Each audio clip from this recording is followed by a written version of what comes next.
I broke my back. What do you mean by that? My back is broken. What do you mean, calm it down? It's a fight. Referees telling two fighters who want to fight to calm it down? He should calm down. I saw he's like a clown in his show, man. He's not your guy. Because Tyson Fury's back, and all you motherfuckers are under attack. Look, Eddie Hearn can say all what he wants. He gives a shit what Eddie Hearn says. It's garbage. Are you off your tits? Have you been stroking something? Can you let me retire and be happy? Please, just please. Bombs away from the Bronx Bomber! Wanda! Let's go, baby! Let's go! I'm through. They put somebody else up and give me an interview. What are you talking about? What are you talking about? You never give me a fair shake. HBO needs to fire you. You don't know shit about boxing. You ain't shit. You're not shit. I wish I was 50 years younger and I'd kick your ass. I got dropped, man! Are you kidding? OMG. I am so excited. Yes. What is up? MCR family? Another daily edition or semi-daily edition of the show live on YouTube, obviously podcast form, iTunes, Spotify, radio, etc. I'm Matt the Hipster Hunter. Should be a good one today. We have Jermall Charlo, Eddie Hearn getting into it on IG. And again, Eddie Hearn doing his interviewing media routine as it is. We have him beefing with Shakur Stevenson online as well that we're going to get into. Bob Arum being interviewed and giving some spicy details about DAZN that we're going to get into with Mike Coppinger and Lance Pugmire over at The Athletic. Plus, we have a lot. Devin Haney actually apologizing for his comments the other day. We have a lot of fighter call-outs / announcements. I don't mean, some of these are pseudo-announcements. Some of these are call-outs. We're going to address it all. And also some business we're going to get to in terms of when boxing is going to come back, as some of these promoters are talking about when fights will come back and what type of fights we will see. Without further ado, let me get to my co-host in Dallas, Mr. Gary. In Dallas. Gary, how are you? You're muted. I'm good. It's we got some news dropping in, and it's mostly banter-ish news, which is why I wanted Rob here, but hopefully he's listening. No, it's good to get in. A lot of hot news dropped in over the last few hours, so we should have a good show. We should. I mean, there's a lot to get to in this show. But first, I want to quickly let me find it. We had a passing in the boxing community, so I want to quickly give our condolences and thoughts and prayers to Francisco Mendez's family, the founder of Mendez's Boxing Gym, who died from coronavirus these last couple of days. Again, condolences to him and his family. This is, like I said last show, going to keep affecting our community more and more as it's affecting the world more and more. Also, in terms of this, just want to get all the bad news out of the way. Though this is a little bit of a silver lining. Maurice Watkins is released from the hospital after contracting COVID-19, as he's apparently making a recovery. A longtime veteran of the sport and trainer. Really good to see him back. And for those that maybe don't know him, he was also the trainer to Holyfield back in the day. I wanted to comment, and now he trains his kid, Evan Holyfield, which is, I saw him his son fought in Dallas. I don't know, you can look at back in March, like right before all this got really hot. I saw him. He was fine. I talked to him. Samuel Clarkson fought on that card too. Mm-hmm. And then it's like 10 days later, he was in critical condition in the hospital. He's better now. They released him, and he's good. But that was like eerie because I had just seen him like a week before that, and then I heard he was in the hospital. I was like, wow. Yeah, I mean, this is going to start affecting a lot more people that we know. Like I said, like the last show, like we have our good listener and longtime listener, Robisky, with him and his mom. We're sick from this. So, I mean, this is something that's just going to affect us more and more. And like I said in the last show, as a community, we just got to come together and support each other. But let's move on to more boxing news and more banter, as Gary said. And I wish Rob was here. I know he doesn't want to be here because it's late and he's tired. I understand. He's really old, like really old. He's almost old enough to run for president. Well, not they could run for president, but you know what I mean. He's old. Prime Minister. They can do the same thing, right? But let's get to the banter that's been on the boxing community or the boxing interweb, so to speak, these last 24 hours or 12 hours, whenever it was. I feel like this was today, mostly. Jermall Charlo and Eddie Hearn had a little, what do you call this, Gary? Interview? It's not really an interview because an interview consists of people answering questions, and Charlo didn't do that. I have the clip. Unfortunately, because StreamYard it's a little bit janky. We can't play the video, but I can definitely play the audio. So do you want me to play the clip of this? And to set the scene, because for those on YouTube, if you haven't seen the video yet, I highly recommend maybe pausing this show, going and watching the video, coming back. It's okay. I forgive you. Because me setting the stage doesn't do justice. You have Eddie Hearn sitting on his couch or whatever, trying to ask Jermall Charlo questions while Jermall Charlo is working out. And I'll play the clip. Even in audio form, it's quite hilarious. Yes. Yo. Where are you? Hold on, here I come. Hold on. Shit. I have to go get some water. It's rest bill. How we doing? What up, though? What's happening? What up? Come on, show us the move. I'm trying to make your day real quick. Really? I think I'm making. I don't think you've had this many followers on your account in about 3 years. To be honest with you. Oh, you a damn lie. You better go check your numbers. Come on, let's you see. Never check the numbers. Show us some work. Hey, you need to start checking the numbers, bro. Come on, let's see some work. You talk a lot. Let's see that work. Hey. Who do you want? Who you Who got? You tell me. You want? Hey, who you got? Andrade? Tell me your hit list. So, man, who you want? I told you, Andre. A lot of people talk about you fighting Chris Eubank Jr. Hey, we work. Hey, we still working quarantine and not. Ask Al. Ask Al Heyman. Who's that? You told me you're your own boss. Lions only. What'd you say? Lions only.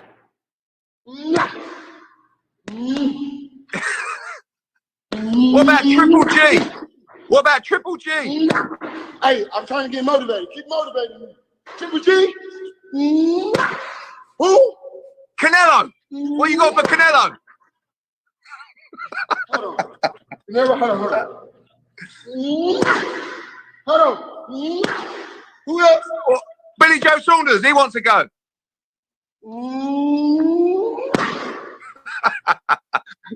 Stop playing with me. You know who the fucking call. Listen, it's a great chat. Top banter. Hey. You good? I'm perfect. By the way, I saw your crib there. Look at this. Look at this. How did you like it, bro? Basketball I've got to say, I was highly impressed. Highly impressed. I mean, imagine making all that money for not fighting anybody. Oh, he's gone. That was obviously the interaction with Eddie Hearn and Jermall Charlo on IG. Gary, I assume you have some thoughts about this as a Jermall Charlo fan. B, I think we've both said that we like Eddie Hearn's style at times, right? Yeah. I mean, his flair for the dramatics is really, I think, nice. It's something that we need more of in this community. And this was a good clashing of personalities, in my opinion. Thoughts on this? Thoughts on this interaction? The first real interaction I think we've had with them, so to speak, that's been face to face, kind of, or virtual face to face. Yeah. I think they like each other. I think they get a kick out of each other. I really do. I think Jermall Charlo should go make a deal with him, like Danny Jacobs. I'm not saying go leave Al, but I'm just saying like Eddie's got the inventory that you need. So, maybe weigh that option. And I've been saying that for a while. I think the end of it, that all that money not to fight anybody is like all telling. Like that's why these fights aren't made, because I'm paying you, I don't know, let's say $2-3 million to fight the Dennis Hogan's of the world. Okay. If you're Charlo, all right, I'll take that. You want to fight Hogan? Not really. I'll give you $3 million to fight him. All right, I'll fight him. Right? Like, I think that's why there's no urgency. And the other, and I'm a Charlo fan. He's probably my favorite fighter in the world, right? on a very short list. If he's his own boss, then go fight Triple G. I like the Billy Joe Saunders fight. When he said, I hadn't really thought of that fight too much, but I really like that option. You don't like that fight? Of all the ones listed, it's not my top one. Triple G would be the top one. That was the one I would want to see most. Yeah. If that can't be made, I really like the Billy Joe Saunders fight. Billy Joe needs a dance partner now because Canelo's done. I still want that Andrade fight, man. First off, that fight should happen at 154. It should have happened at 54. And then it should happen again at 160. Yep. And then maybe down the road at 168. But yeah, I gotta say this. I think a couple things. I do think they get a kick out of each other. I think you're absolutely right about that. I thought they quite enjoyed that whole conversation. I think this is a good sign getting some of those fights made. The fact that these guys are talking to each other this way. Charlo is always going to have that flair for dramatics as well in his own way. So that's why he's never going to have that conversation with Eddie Hearn. I think like some fans want, but in his own way, this was perfect because they're having a conversation. That's a very positive sign to get like the Andrade fight, for example. I also know that Al Heyman does a lot behind the scenes with investment with his fighters, his top fighters. So I would not be surprised if a lot of what Jermall Charlo has in terms of property, so to speak, is from that investment as well, because he has private gyms, basketball courts, and yes, he lives in Texas, so no state tax, right? There's no state tax. Is there a sales tax? There's sales tax. Okay. Yeah. I was, for some reason, in Texas, get those two mixed up. New Hampshire's the one with no state or sales tax. Thank you. So you can make a dollar last a little bit longer, so to speak, in Texas. And property value is a lot lower than, let's say, like places like California or New York, obviously. But he is probably taken care of for sure. Yeah, I just want he doesn't. That's why there's not that internal push to make these fights. So I do like Eddie Hearn calling him and saying all this spicy shit, because you have to do that. Pull the Rigo. That's gonna be the card to get every fight where you don't have the leverage to get that fight. You berate them. It's the Clubber Lang route, right? It's what you do. And Eddie Hearn's doing that for Andrade. I think that's smart. He has to, because Charlo in no internal processes will be forced to make that fight. He's not, but like Chris, his real options are Derevyanchenko, which I'm fine with, but it's not a money fight, or Eubank. Like those are his real options with PBC. Andre's a better fight than that. I'm not disputing that at all. And a bigger money fight, I would imagine, and then it could possibly lead to a Canelo fight or a Triple G fight, which is what you're looking for, right? Like you call out Canelo. Everyone from 160 to 175 should say one thing: Canelo, Canelo, Canelo, Canelo. And if that can't happen, then I'll fight Triple G. And that's it. I'm not discussing anything more. Give me one of those two guys. Those are the money fights. I'm not. You're not wrong at all. I want to make myself perfectly clear. You're not wrong at all that those fights are better. That's the path to get the Canelo fight. I don't disagree with you at all. However, like you just brought up earlier, the money that these guys have, they're not forced to make these fights because they're making figures to fight bad opponents. And let's be honest, you just said Derevyanchenko's not a bad opponent. Yeah, he's not a money fight like Andrade. Yes, he's not a money fight like Triple G, obviously speaking. But he's still a money fight relative to the paradigm of boxing 10 years ago. Yeah. Right? He would be making $2 million probably for that fight for Derevyanchenko. That's a lot of money to still make. And Houston, you can make that last. You can make that go. Like it's, again, there's no internal financial reason other than slapping up a bunch of money. And I think a lot of these guys, especially the middleweights, they're looking at Canelo. Same way as like the lightweights all looking at Loma. And that's why you have Ryan Garcia out there saying like, oh, Haney, Davis, Lopez, I'm not impressed by them. Why is he saying that? Because he wants the money fight, which is Loma. That's the big fight. That's the legacy fight, right? All these other fights, yes, they're money fights relative to other fights, relative to the paradigm earlier, etc. Yes, they're good fights relative to other fights down the line. But the big kahuna, that's Canelo at 160. That's Loma at 135. That's sort of Spence at 147.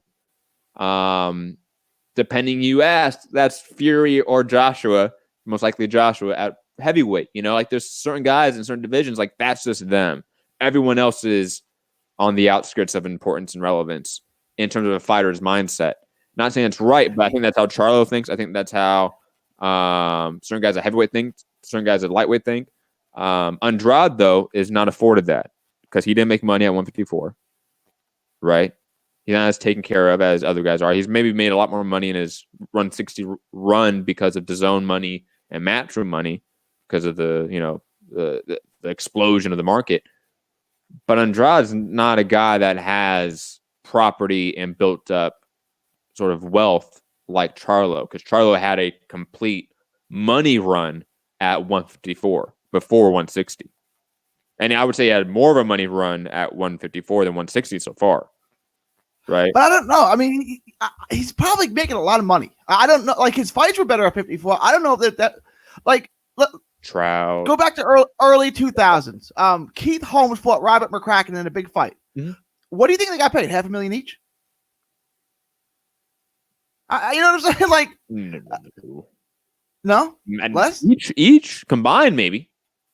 Okay. Combined, yeah. I think it was a unification fight. I'm sure Santiago lost tag. I think McCracken versus Holmes was a unification fight in 2000, 2001, something like that. Like, that was a pretty big fight. They weren't getting paid anywhere near what Charlo's getting paid to fight the Dennis Hogans of the world, you know?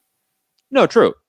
But the run we're talking about with Charlo at 154 was at the start. Is the start of this paradigm shift of this explosion of the market, right? It's like PBC fighters are kind of like underpaid now, which is like. But back in the day, they weren't. They were overpaid. Overpaid. Right? Like, they were like, this is insane, the purses they're getting. And now they're like. So Charlo's run at 154, relative to Andrade, especially at 154, he was paid. Andrade wasn't. That's why you have Andrade pulling the clubber lane, because he is the B side in terms of just wealth sustained throughout his career, at least. And that's why you have them going after Charlo. And they need to keep going after him, because that's the only way to get him. You public pressure. Like, honestly, is what I'm trying to get to. Like, if there's no financial pressure to make certain fights, you have to get public pressure or systemic pressure, meaning sanctioning bodies, in some aspect, forcing a fight. You have to get them involved, or you have to get fans involved. And I think Andrade, Eddie, and Eddie Hearn are clearly trying to do that, which they need to. Do you think that they would go for something like this? You fight Andrade on PBC, Fox Showtime, whatever. And then I'll go over there and fight Triple G on DAZN. Do you think that Al would be interested in something like that? Sorry, repeat that again. Okay, I'll fight Andrade on Fox or Showtime, and then I'll go over to DAZN and fight Triple G for the big money fight. I don't think Eddie does that. I think like Andrade would be fine with that. I think Eddie is more invested in Andrade because he has sole promoting rights of Andrade, compared to co-promotion rights of Triple G. But I would still say co-promotion rights is on Triple G is more money, and I don't know what kind of deal they have than full promotional rights on Andrade, who is Let's be honest. Eddie Hearn's a little bit of an idealist, and that's not a problem per se, because I'm a little bit of an idealist at times, so I understand that. In his mind, I think he is 100% of the mindset that Andrade, if he wins certain fights, he could be my American darling, my American star on DAZN. Yeah. Well, G is past his expiration date, to be honest. And as just a co-promoter, I'm not going to get the biggest slice of the pie with him. I'm going to get the biggest slice of the pie with Andrade. And if he wins these fights, which maybe he can, he's the slickest boxer, the most awkward, unorthodox boxer at 160, has good power, has good fundamentals, is a tricky southpaw. Like, there's a lot of things in his favor. Really good power. I mean, like, he could be a guy that could beat a lot of these guys at 160. I don't think so, but he could. I think he had that hopes in Jacobs, that Jacobs could win all these fights. And then Jacobs lost to Canelo. So he's like, all right, well, I still got Andrade, so let me push Andrade. I think Andrade's the new Jacobs in Eddie Hearn's mind, in terms of my centerpiece of U.S. promotion. Because otherwise you have Haney, who he's close. He will be his centerpiece in the near future. Yeah, absolutely. If he can especially sustain promotional rights to him, because that's one thing. I don't know 5 years from now who Devin Haney is associated with, right? I think once Devin Haney makes a name for himself, he's going to promote himself just from his past and who his dad is, and what I think he's gonna, maybe he'll have some kind of co-deal with him, but I think Devin Haney's gonna be running his own career eventually. I don't know if it'll be when he's 25. I don't know if it's going to be when he's 30. These are just things that we don't know. I thought Canelo was going to be his own man for a while, and yeah, but that was a lot of money they threw at him. There was a lot of money out of not to be, Yeah. So I see Eddie Hearn being more focused on making that big Andrade Charlo fight, in my opinion. I think in his mind that's a way to get Andrade legitimized. If he wins that, he gets another belt, and then he becomes a real player at 160. When right now he's the dark horse. That's not a knock on him, but that means his markability is so low that the top guys just won't fight him. Right, like Triple G and Canelo just will never fight Andrade unless he is legitimized. And how do you get legitimized? You have to fight Charlo right now, in my opinion. I agree. On this note, let's talk a little bit about Shakur Stevenson, because he wasn't on the Instagram live with Eddie Hearn, though Eddie Hearn tried to do that. They had a back and forth on Twitter. I'm not going to pull that all up because it's a lot of different tweets all over the place, and that'd be another like 12 tabs on my computer. Just not going to do that. But let's talk about the idea of Shakur Stevenson having these offers from Josh Warrington, playing hard to get, so to speak, teasing to move up to 130 to fight Oscar Valdez. Like, what do we think is Shakur Stevenson's move here? What's this play? Obviously, we have Andre Ward and Jay Prince behind Shakur Stevenson. We have Bob Arum as well as his promoter. What are their motives? What do we think they want to do with Shakur Stevenson right here? Because Eddie Hearn is saying, and Andre Ward seemingly agreed with it, that there was a solid offer, quote, solid offer sent to Shakur Stevenson, but they want more than that. So, Gary, thoughts on Shakur Stevenson's move here at this time? Again, Andre Ward came back and said, what's a solid offer? That's like, and I'm with Shakur Stevenson. I'll go over there and take the fight, but you got to understand, I got 2 strikes against me to start with. I'm an American, and I'm not a knockout artist, right? So now I'm going to have to go in there and win a decision against a volume puncher who you want to give the decision to. So off the bat, you have an excuse to score rounds with him just off of volume, right? So you better make this worth my while, because I'm going in there with 2 strikes on me already. This guy gets a 10-mile lead in a marathon. Now I have to beat him. You better pay me. You better make it worth my while, because and I know I don't have a fair chance of winning this fight. That's say he can't win. He could win. Eddie Hearn did say that they would go to the U.S. Then okay, if they would go to the U.S., then let's make the fight tomorrow. You know what I'm saying? But again, I don't know what I don't know what a good offer is. I don't know what they have in mind. And maybe Shakur Stevenson and Andre Ward, his camp, have a ridiculous number in mind. But I don't know what that number is, and I don't know what they can realistically expect. And I don't know what Eddie Hearn offered. What if they think 10 million is a good offer? Like, I'm looking for 10 million. Okay. There's no way they think that. I know, but I'm just like, what if their number is ridiculous? Well, can you quickly look up what he made with Joette Gonzalez, Shakur Stevenson? And just type in Shakur Stevenson versus Joette Gonzalez purses, and it should pop up. But I think Shakur, he's in this weird state where, similar to like Andrade, but not really, because Andrade has better wins, but like sort of like Devin Haney, where like they're champions, but they haven't beat anyone. It's hard to gauge really where they're at right now. Can they face the best guy or the number 2 guy in the division and beat them? I don't know, because they haven't faced anyone in the top 10. On top of this, we have a guy in Shakur Stevenson who has talked about moving up, who's talked about struggling to make weight. Is that a legitimate concern now, where it's more of a health risk and he just needs to move up? If so, then just move up. And let's get over this Josh Warrington fight. But if that's not an issue, if health is not an issue, and you're just talking about it to leverage in the negotiation room, then you got to make this Josh Warrington fight, or at least something very, very close to it. Because let's be honest here, Shakur Stevenson, you've been talking a lot of shit about this division. You've been talking a lot of shit about your ability. I want to see it now. The Joette Gonzalez won't do it for me anymore.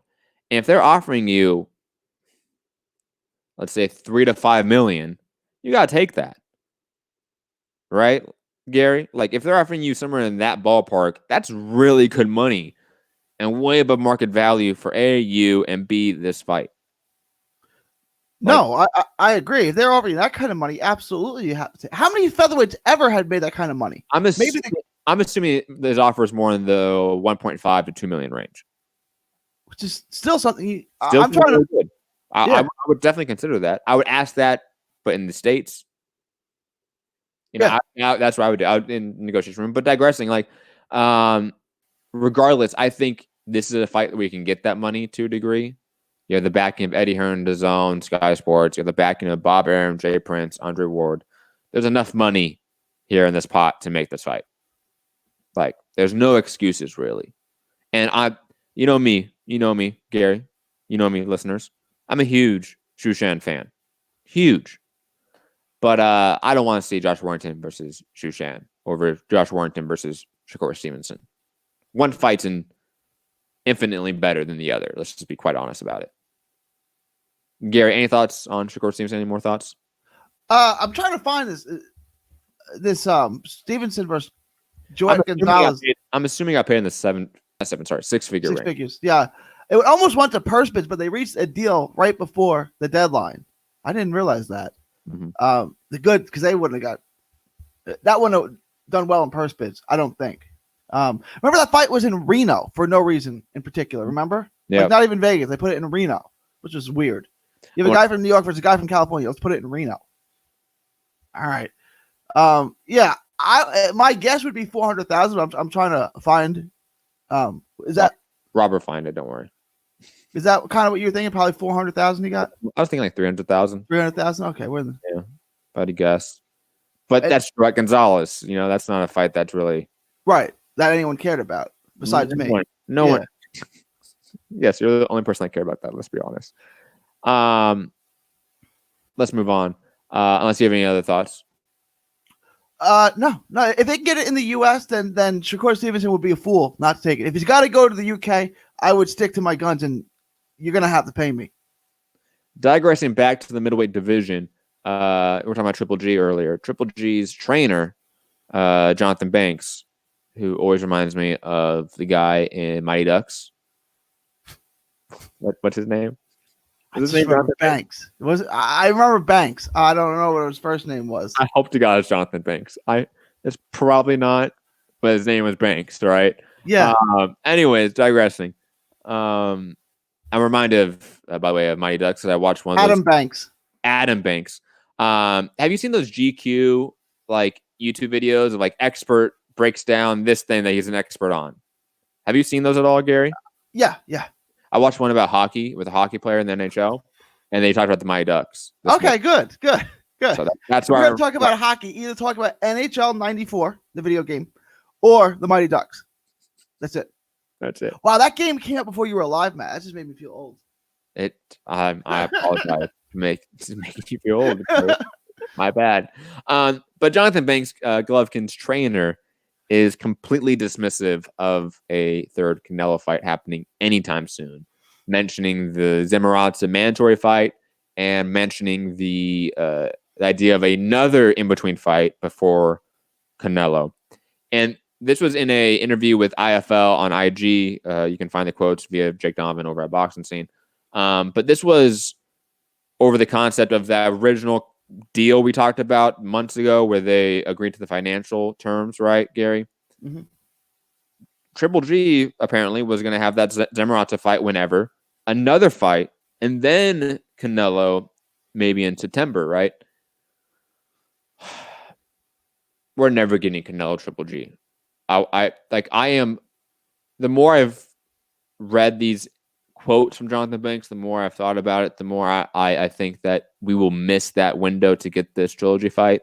And on top of it, Triple G is now sort of playing diva, and that's just weird. I don't understand Triple G playing diva to this fight. Makes no sense. Gary, any thoughts on Jonathan Banks being dismissive of the Canelo fight? I think they're having a reality check, like Triple G. This fight will make you more money, but you're not going to win it. So what do you want to do? I really do. It's like what is he, 38 now? Yeah, probably. And then you're not gonna. He's getting better. Canelo's peaking, and you're declining. You're not gonna beat him. We can make the fight if you want to, and you'll get paid more for it. But you're gonna lose. What do you want to do? Like, there comes to a certain point where you got to be real with your fighter when he's getting older. He's not gonna win that fight. He needs to understand that, and he could get hurt. But what do you want to do? Yeah, I think they're going to sort of milk this career a little bit more. That's why you have the idea of another fight between the Zamorata fight as well, whoever that could be. I don't see Golovkin facing anyone of note, to be honest, for the rest of his career. He's not going to fight. Like, he may make that Canelo fight, but it's going to be 3 fights from now when it's his absolute last fight, when it's cash out fight. I'm done. My career's over. And all those fights in between will be against guys like Zamorata. Steve Rolls, yeah. Like, it won't be the top notch guys. I don't see him ever facing Andrade or Charlo before facing Canelo. I just don't. It would kill his payday. It would kill it because he'd lose those fights. It ain't gonna be Saunders either. Dwayne in the chat is saying, Matt and Gary, do you guys really want a third Triple G versus Canelo fight? I want it for history purposes. Because when we talk about this 20 years from now, you're going to have those fucking hardcore hipsters say, but Canelo never really beat Triple G, let's be honest. And it's like, to deal with you fucking assholes. I'm not a Canelo fan. Like, I'm indifferent on Canelo. I understand it for match purposes, but no, it's not the first fight. I would pick, there's 3 or 4 names I would pick for Canelo to fight before I got Triple G. But for Triple G, that's the top name for me. You're right about that for Canelo. Like, there's other names I would like from a pure aesthetic purposes, from a pure entertainment purposes. I would rather see those fights. But for Golovkin, like, the top option for him is Canelo. Like, that'd be his most exciting fight. That'd be his best fight. Yeah. That'd be his biggest money fight. Like, that is it for him. Canelo has, as we have seen now, options in 3 divisions, which is insane. I've never seen anything like that in my life. A fighter have that many options. Like, we had Mayweather having options. Mayweather Pacquiao, but it still wasn't. Yeah. Mayweather had options pseudo in 140 and 154, but he never really went to those divisions fully to fight them while he stayed at welterweight. We could see that with Canelo, which would be interesting. And he never went back down to 140, right? Which he could have, but I mean, he had catch weights. Like, he had the catch weight with Marquez. But right? he missed the weight. He missed the weight. That's true. That's true. He did have a catch weight with Marquez. And he said, well, anything over 140 is a welterweight fight in my book. So I came in at 146. I mean, he's not wrong. It's a welterweight fight, right? So it is so funny going back and watching that fight. Fans, listeners, go back and watch that fight. And then watch, like, Marquez Pacquiao 4 and just look at the difference in Marquez. Dude got jacked. Was he with Victor Conti? No, he was with the other guy, the Mexican guy that got Heredia. Yeah. Memo Heredia, man. Yeah. Memo Heredia. Oh my God. Dude, I'm telling you, there's some new fans of boxing that probably have no idea about Memo Heredia because he's not a name anymore in boxing. But, like, in 2008 to 2012, he was a lightning rod of news in the boxing world. And I remember all the Pacquiao fans said, oh, Marquez is on steroids. Yeah, and so is your boy. And it's your boy's fault there's no testing. So, whatever. The best was Pacquiao and Marquez was bickering about that. That was the best. It was so good. Both clearly on steroids. This is like... it's the gif of Spider-Man pointing at Spider-Man. Like, that's Barry Bonds and Sammy Sosa complained the other one's on steroids. Like, really? This is what you're going to do? Come on. God bless him. Oh, God bless him. Moving on. Gary, unless you have anything else to say. Everybody's on steroids. That's just facts. Nate Diaz, prophet. Spence is stating the obvious here that Danny Garcia fight really makes sense. Definitely can happen next. Fucking duh. Gary, you sent this link, so that's why I put it up. I wanted to be supportive of you. Yeah, I think it's a good fight and it makes sense, right? And I think it will happen next. Awesome. We can move on. Terrence Crawford, though, saying something that was kind of odd to me. Not odd, per se. It's not surprising that obviously top fighters get a cut of the attendance, obviously. But Terrence Crawford making the attendance cut in his paycheck a primary point of why he will not fight until there's fans in the stands. And it's from an article from Keith Hydeck over at Boxing Scene. I believe he's getting the quotes from Crawford's interview with Chris Mannix's podcast.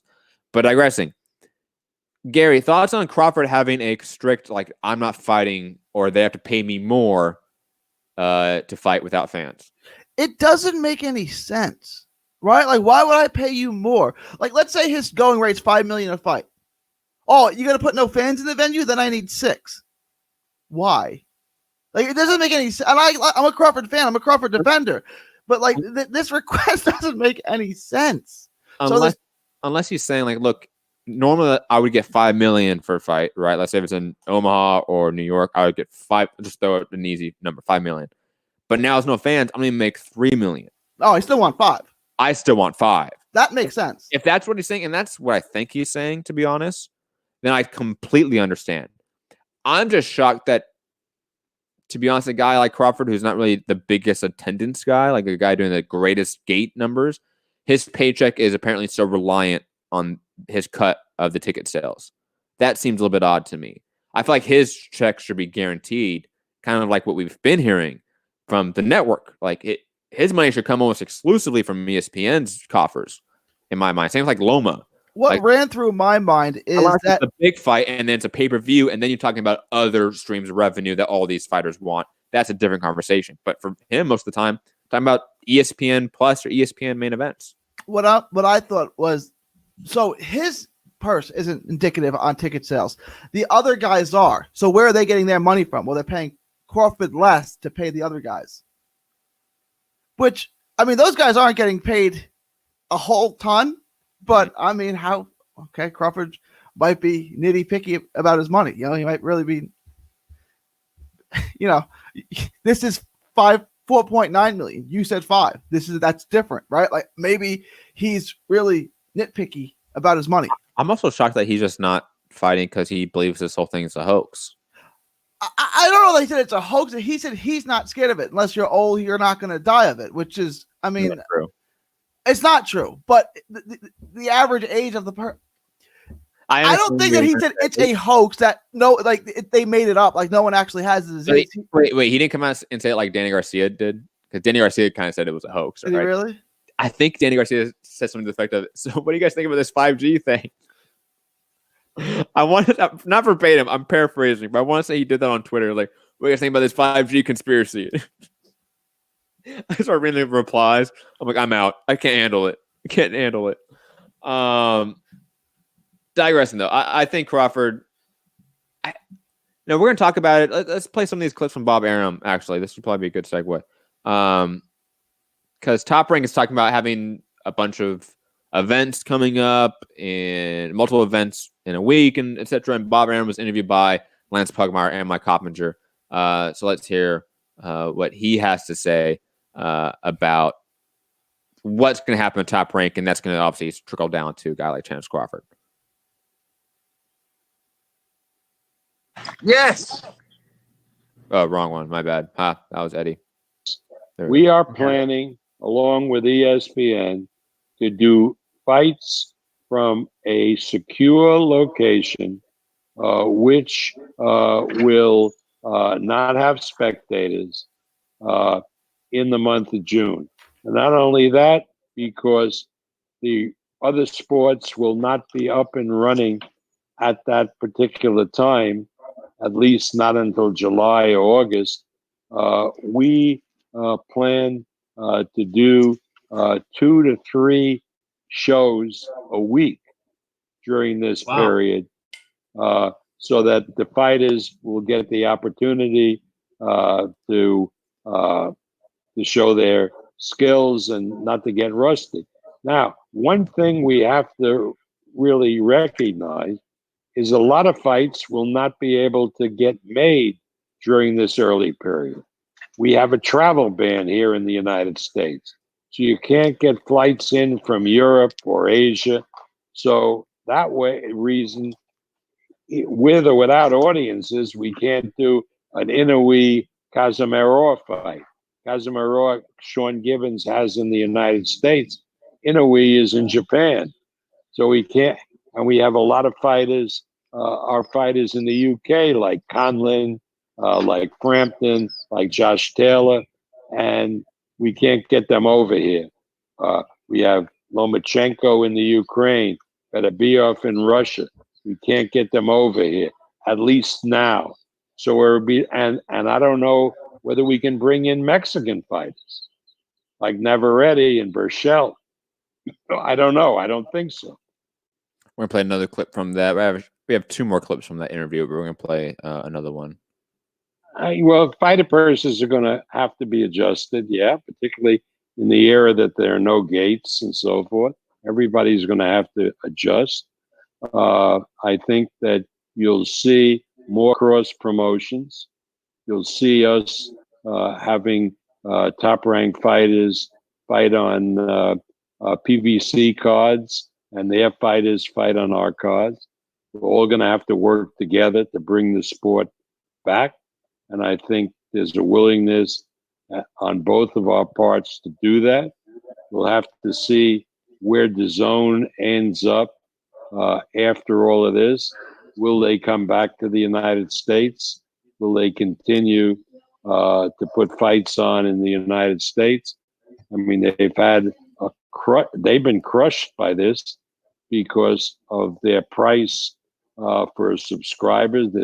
They probably lost 80% of their subscribers because unlike ESPN Plus, which has a vast library of stuff to keep people interested and only charges $5, the zone really has nothing in this period for its subscribers. Same in the United States, same in Germany and Italy. They don't have soccer. So again, we'll have to see what the zone's move is going to be coming back. But one thing I am absolutely sure about, they're not going to piss money away the way they have with Eddie's Matchroom in the United States over the last almost 2 years. I mean, that's gone.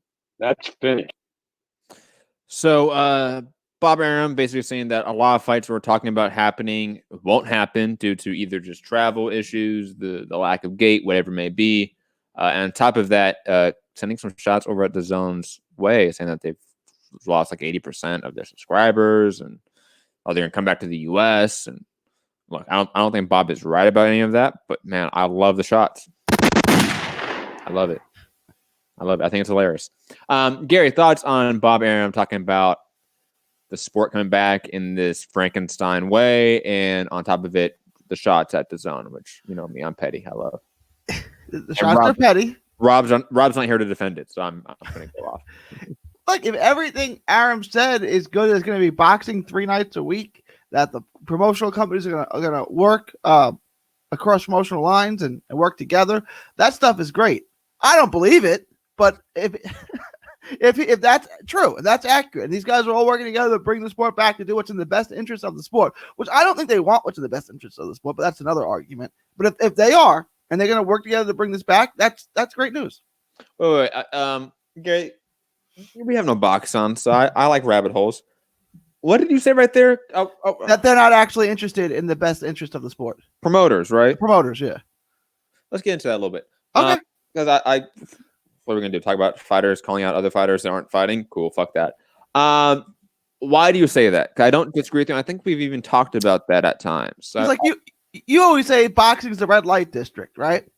If you had a crackdown on the red light district and said, we're going to make everything here, we're going to crack down, we're going to watch everything you're doing, you know, you wouldn't like that, right? The pimps and whatever else is going on, they're like, yeah, you know, maybe don't do that, right?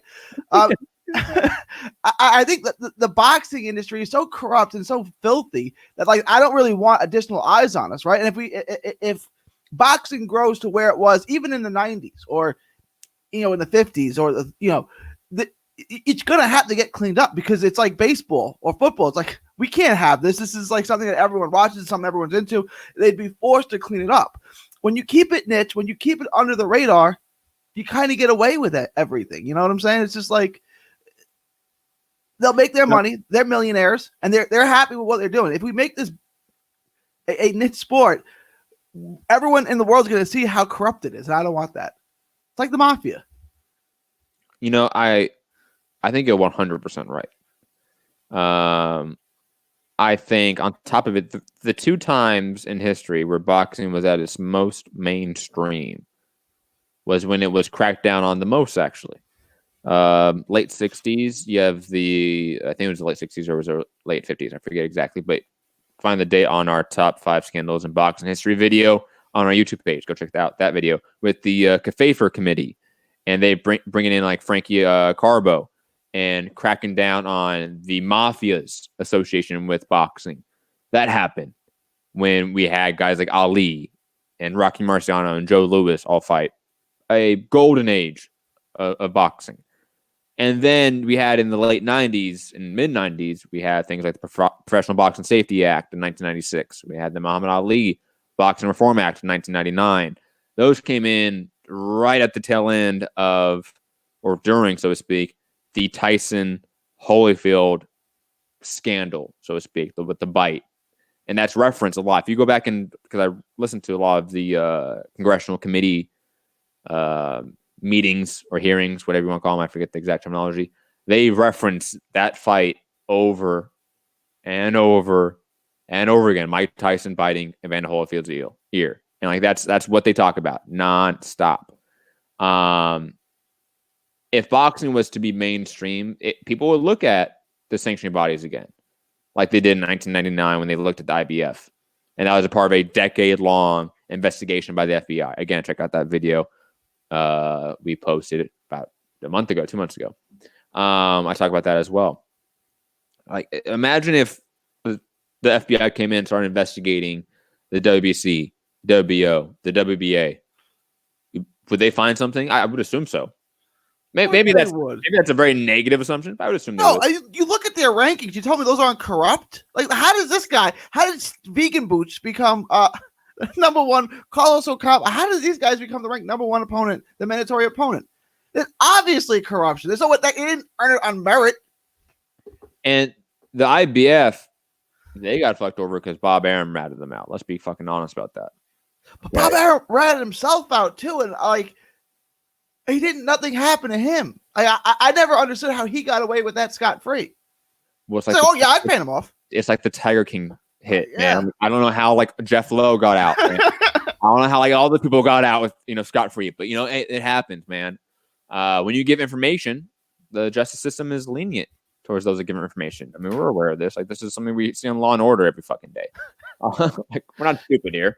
But I think you're 100% right that the promoters want the sport to be niche. They want it to be the red light district so that we are confined to their exploitive system, which generates them money, and the top, to be generous here, the top 10% of the boxers in the sport money, and everyone else gets exploited. Everyone else is through that meat grinder of an industry. And like Gary said, through corrupt, dirty processes, they're corrupt and dirty systems, they have generated a massive amount of wealth. Like, look at the Hearns and what their mansions look like. Look at people like Heyman. Look at people like Bob Arum and all of his mansions. Look at Oscar. Look at Mayweather. These people don't want the system to change. Why would they? They have benefited the most from this system.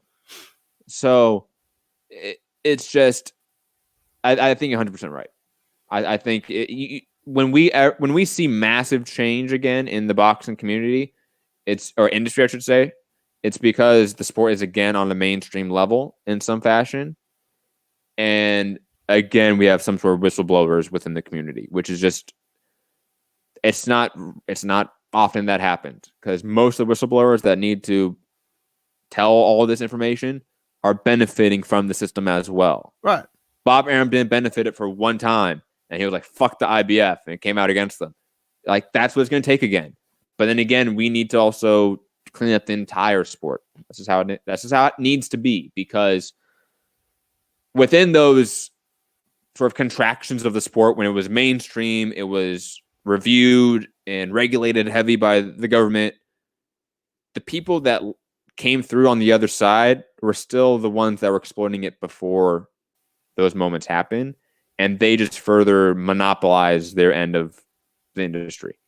Like Bob Arum through the 50s and 60s, when the sport was scrutinized a lot from this mafia control, him and Don King made out heavy in that era. And they got the lion's share of the fighters from that post-mafia era. Bob Arum post-1999 with all the reforms that hit guys like Don King. Okay? He made out heavy. Like, it's not shocking to see certain guys consolidate their power. And I'm not saying Bob Arum's a bad guy. He just is ruthless a business person. We live in a society that allows that, and that's fine to a degree, but that's just what has happened. It just the ruthlessness and the corruption reminds me of SMU football when they were paying off their players, like when they were buying players. And the governor of Texas was an SMU alum, Bill Clements. Mm-hmm. And he said, okay, continue to pay these players. Just don't pay any more moving forward, but pay these guys, right? So it's like, SMU is a small private school. They can't compete with Texas A&M on a fair, but they can't recruit. So they purchase players because they, it's a rich private school. They have billionaire donors, right? So they just went and bought the best football players. And one of those guys was the governor of Texas. So what's he going to say?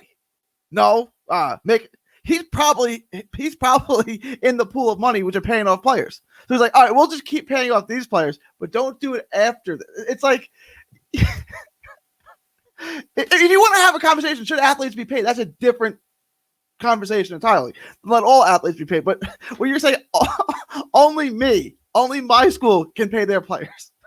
Like, I mean, the level of, and that's as per the governor of Texas, which just happened to be an SMU graduate. Like, it's just insane, the level of corruption. I think you have that level here. So they just want to keep it. Like, look, if SMU didn't become one of the premier powerhouse football conferences out of nowhere, they could have got away with that for a while. But it was like they went from awful to getting Eric Dickerson and Craig James in the same recruiting class. How do you do that? And Bill Clements goes, these kids, it's the damnedest thing. You just never know what they're thinking. No, you know exactly what they're thinking. But if they would have kept it under the radar, they would have just been pretty good. Mm-hmm. It wouldn't have got a spotlight on. But when you go from awful, when you go 0-10 every year, and now you're 10-1, it's like, how did that happen? Like, you used to get blown out by Texas, and now you're beating Texas. How did this happen overnight? Yeah. Double I in the chat asking what potential fighters can bring the sport into the mainstream, though. It's not really fighters per se. I think it's fights. Yeah. I think it's always fights. Because even Mayweather fights, not all Mayweather fights were mainstream fights. Like Mayweather Berto, I'm telling you, was not a mainstream fight. No. Okay. What you got to do is you got to have that fighter making big fights, like Oscar, right? Like Oscar fought Whitaker. He fought Chavez twice. And I know Chavez was a big fight name only, but it was a big fight name. It was still big fight. Still big fight. Trinidad. He fought all the Nick Mosley twice. If he would have sat there and fought decent fighters with no names, he would have never been the star, and he would have never carried that generation of welterweights. I think in connection to our topic of what me and Gary were talking about in terms of corruption in sport, a spotlight being shined on our red light district and what that can do to the sport. When those big fights happen, if they go off a little bit scot-free, that's when our sport just can keep chugging along, and then it can drop down to the niche level again. Once in a while we have a hit porno that goes out there, right, that everyone sees. That's kind of what it is. Once in a while we have a hit model that's the thing. But other than that, we're still selling hoes. That's what it is. That's the name. We're on the block selling product. That's just what it is. Whatever that product is. When I was lived in New York, we went to the DVD store. This is when DVDs were big. You'd have all your regular DVDs up front, and then they had to take you in the back. Yeah. That's what boxing is. That's the stuff in the back. We're in the back. Once in a while, one of our kids does get in the front. That's true. But most of it's in the back. It's only when the shit in the front gets noticed, and then people cause a ruckus when the soccer moms call their senators and congressmen and say, "Hey, this sport is making or corrupting my son or kid. We need to fix it." That's when it becomes an issue. How about you let your kid go to the porno shop? How about that, mom? But that's what happened with Mike Tyson biting Evander Holyfield here. It was people were calling their senators and Congress people. Like, that's what was happening. Same with, like, again, the 50s with the FAFER committee. People were calling the local authorities, the FBI, whoever it was, to get these mobsters away from beating them up and extorting them. So, like, that's what it takes. It takes people being whistleblowers. And right now, I think everyone is a little bit content with this industry and where it's at right now. And no one's ready to be that whistleblower. Like, no one that's not of note, because like in the 50s and 60s with that scenario, or even like the Ring magazine scandal, like those are always usually from people that weren't the biggest stars, right? Like Frankie Carbo was connected to Sonny Liston. Sonny Liston isn't what brought Frankie Carbo down. It was some other guy. Now, like, I think 140 pounds, or maybe it was a welterweight fighter. I forget exactly. But it was somebody that wasn't his star guy that brought him down. Same with like the IBF case, you know. It does happen like that. So we can get like a manager or like a Lou DiBella type coming out maybe and speaking about the industry and being a whistleblower. But I still don't think that happens right now. Even with a Lou DiBella ranting and raving in every interview, I don't see him coming out and really talking about the industry because he's still benefiting from it, largely speaking. Maybe a year from now, when maybe DiBella Entertainment collapses and all these mid-level promoters collapse because the market can't sustain them, maybe we have people being whistleblowers. I don't know, but like that's just, I don't see it happening anytime soon. But then again, you'd rarely see it happen when it does happen. Gary, any other thoughts on this? When they all do collapse, it'd be a good time to enter the market, Matt. You want to start Mixed Combat Radio Promotions? Dude, I'd be such a mass promoter. There's gonna be not only that, I'll be such a good matchmaker. I was gonna ask to be your matchmaker. You can be the matchmaker. Okay. But like, I'll do rankings too. You're Roberto Diaz. I'm Oscar. Okay. Without the fishnets, just the blow. Eric Gomez. And Eric Gomez could be either Rob or Fu. I'll let them fight for it. Okay. Like Dark Knight style, like break a pool stick and let them fight for it. Bored, man. Guys, I'm sorry. Haney, speaking of messed up, Haney obviously said some very messed up things the other day. And he actually finally apologized, because I will say his statements the other day weren't really apologies, but he's actually kind of fully apologized here. Good to see. And the WBC, as a result of this, or just indirectly, has clarified their stance on the lightweight division.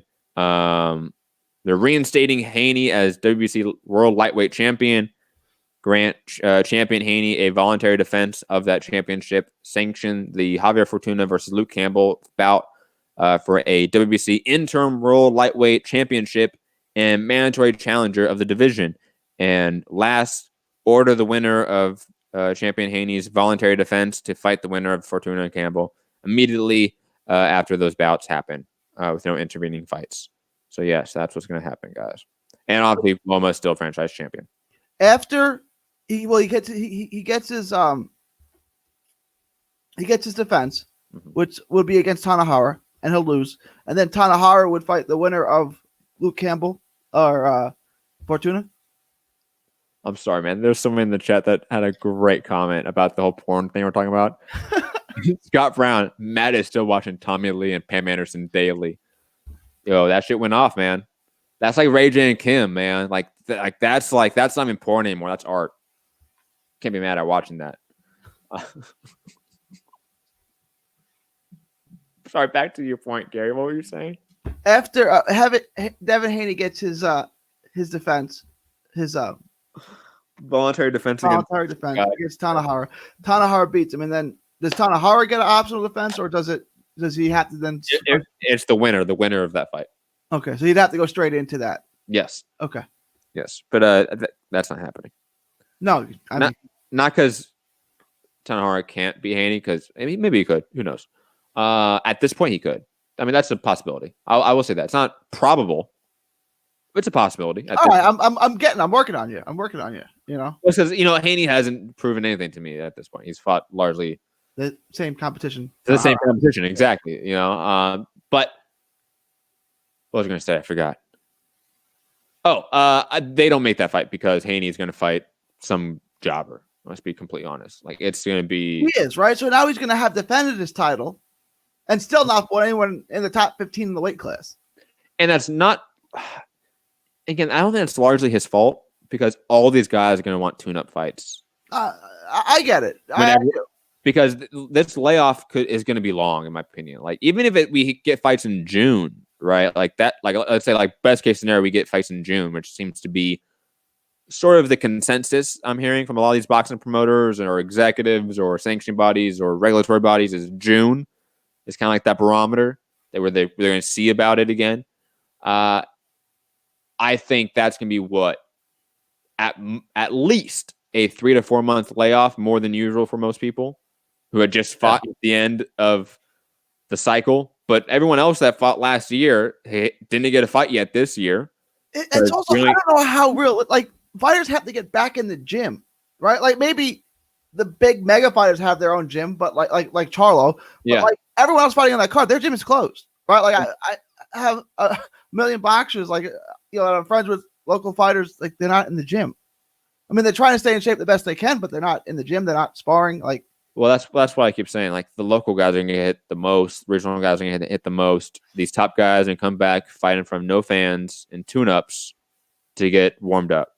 And then when things are back to normal, when tickets can be sold, that's when we're going to get Lomachenko Lopez. That's when we're going to get Fury Wilder 3. That's when we're going to get Canelo Triple G 3 potentially. Like, that's when good fights will happen again. Yeah. I'm just like, when they talk about like Prograis Hooker in front of no fans, and Prograis, like, I haven't heard anything about that. That's him telling you that ain't happening. That's not happening. Even though that's a non-championship fight, where 10 years ago that sort of fight doesn't make money. On today's era, they still make money. And depending where that fight's at, they really want ticket sales to be part of their paycheck, especially since it's not a championship fight.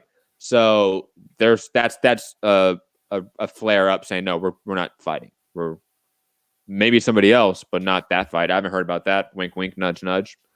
In my opinion, that's what that was. What else? There was somebody else that had a good comment in the chat I wanted to say. It was Team Batman. He said, "Great show as always. Was glad when Gary became a host as well. Good co-host. Shout out to him." Too bad it wasn't super chat, Team Batman. Just kidding. Shout out to me for being greedy. Just want that new computer, man. Want that new computer. This laptop is struggling with all I want it to do. It's tough right now. Like, I saw a stat. Consumer spending. And I know, but this is like astronomical. This is like Great Depression stuff. Consumer spending is down 25% month over month. That's Great Depression. 25%, 2, 3, 4% is huge. 25% is like unthinkable. Like, the average person who would spend $100 is now only spending $75.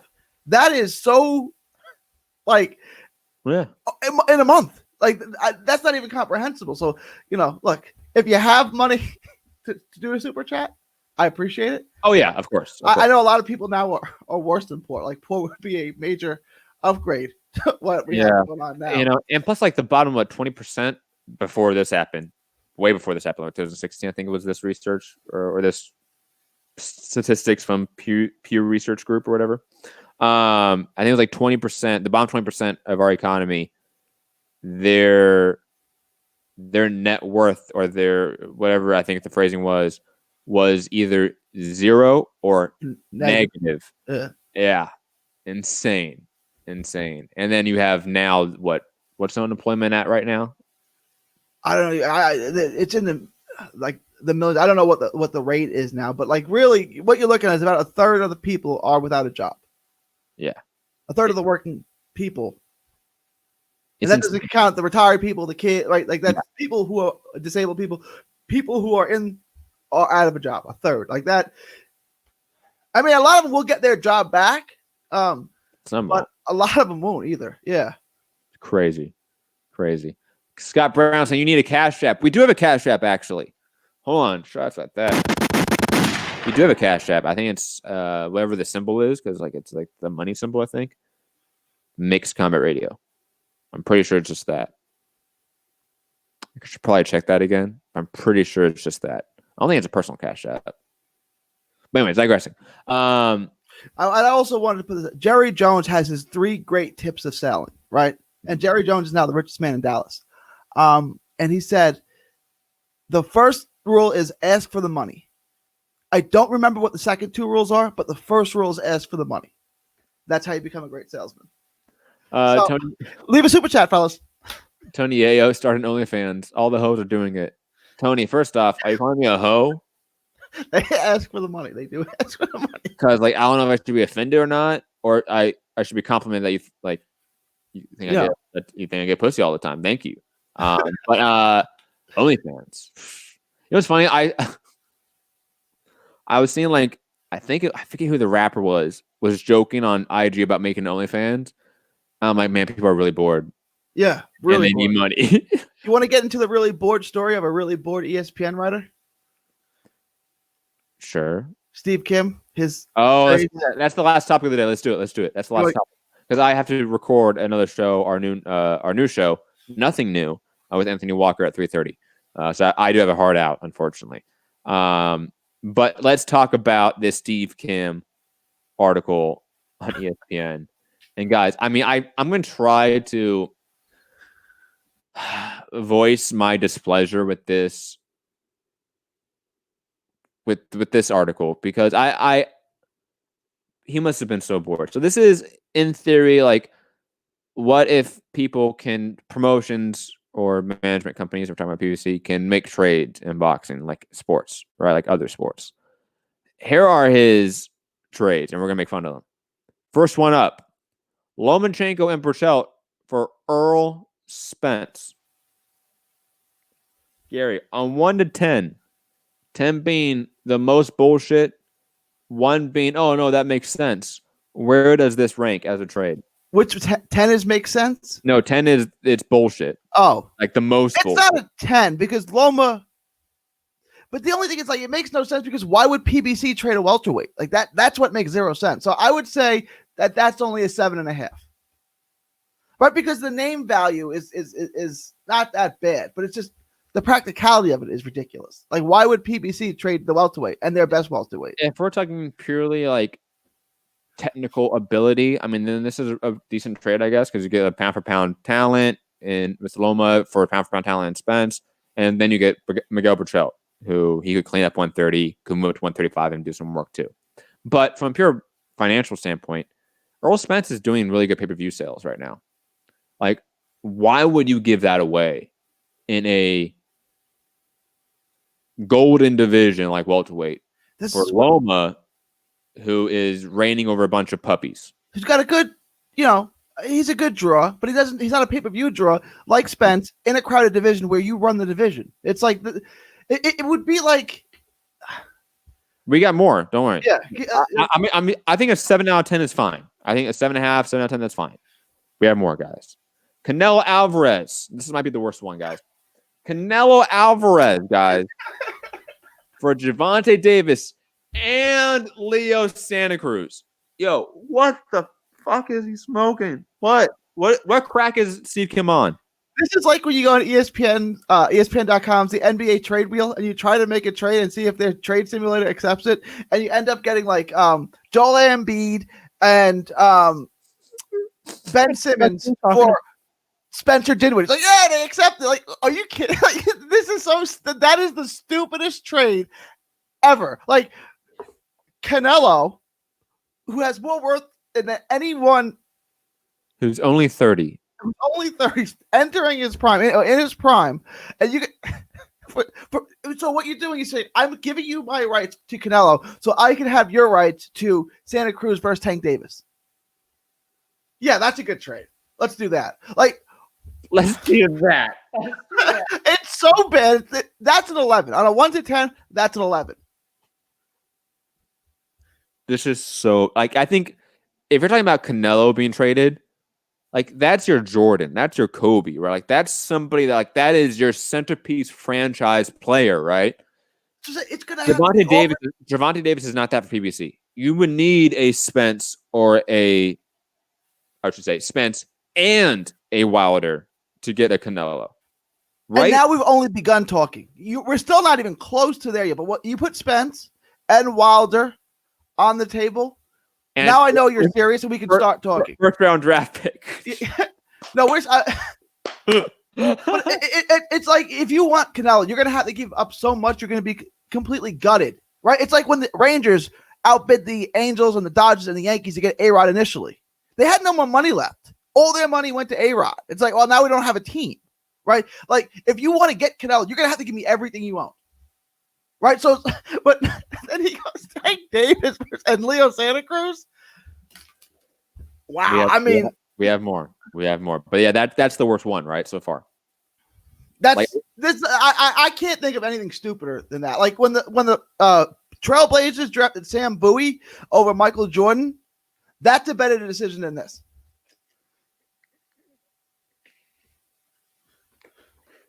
Quickly, that is something comprehensively like a fight that no one really cares about for the biggest prize in the sport. It's like, shout out to Heath Farley with the super chat. Thank you, Heath. Mixed Combat Radio promotions. Thank you. Thank you. I appreciate it. Heath, and you know me, always appreciate you on social media as well.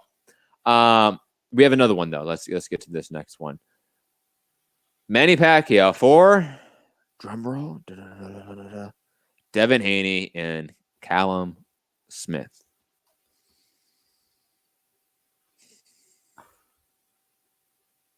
I mean, like I get this in the sense it's like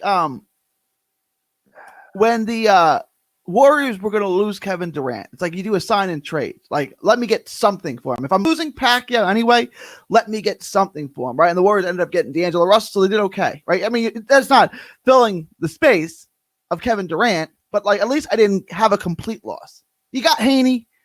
It's a good prospect. Obviously, you're and Callum Smith does absolutely nothing for your ratings, by the way. And I like Callum Smith, but that does nothing. The Callum Smith edition makes no difference at all. So you're getting Haney, right? So it's like, okay, you're losing your superstar, but like you got something in return. Like, you know. You got I'll put it this way. The only positive spin I can give it is that Devin Haney has such upside from some people's minds. And Manny Pacquiao is clearly in the last leg of his career. So you're going to get a lot more bang for your buck in theory for Devin Haney if he does meet all that potential. But that is a monster fucking if. This is actually the one that probably makes the most sense. It makes sense. Because Pacquiao is so long in the tooth. But he's still such a star. He just beat Thurman. To me, his stock is high. And Haney and Smith doesn't really cut it. So this is still like a 6 out of 10.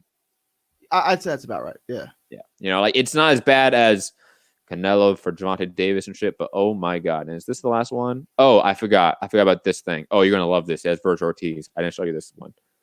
3-way trade. Terrence Crawford to PBC for Dave Benavidez to Golden Boy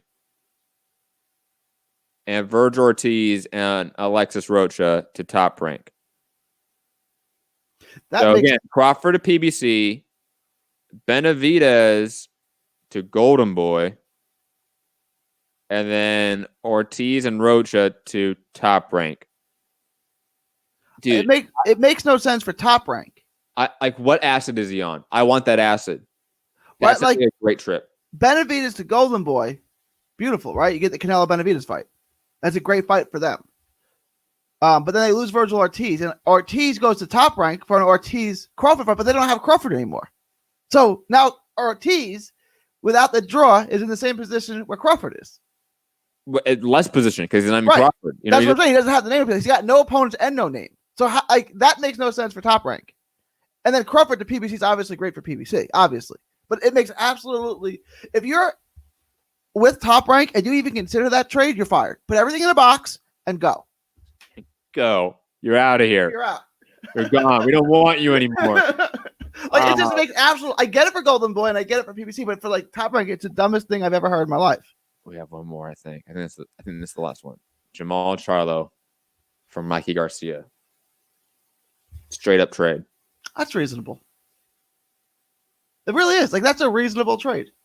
I think Mikey's got more name value, but it's a fit.